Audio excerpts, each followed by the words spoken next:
Il-kumpanija Teatru Malta ħarġet b'kunċett ġdid bħala parti mill-edizzjoni ta' din is-sena ta' Ziguzag, il-Festival Internazzjonali tal-Arti għat-tfal u żgħażagħ. L-ispettaklu hu bbażat fuq il-monologu feminista tal-1976 Alice nel Pajjiżi senza meraviglie ta' Franca Rame u Dario Fo, li kien ispirat mir-romanz klassiku ta' tfal ta' Alice Adventures in Wonderland.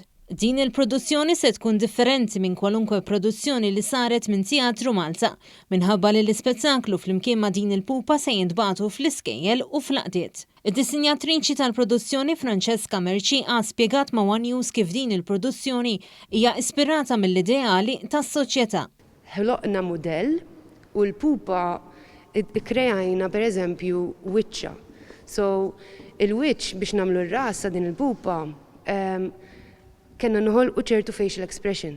Allura kien hemm ċertu riċerka, anki pereżempju r-ras, hija waħda mill-ftit affarijiet għax kellna l-kostum, kellna x-xar.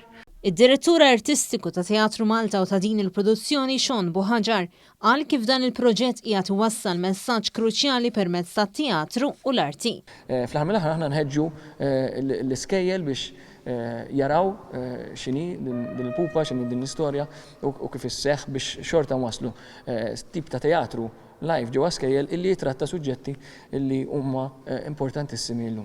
Il-Ministru għall-Wirt Nazzjonali u l-Arti Jose Herrera innota l-għaqal tal-Gvern li ddedika n-niċċa biex tieħu ħsieb id-drittijiet fosthom tan-nisa fis-soċjetà.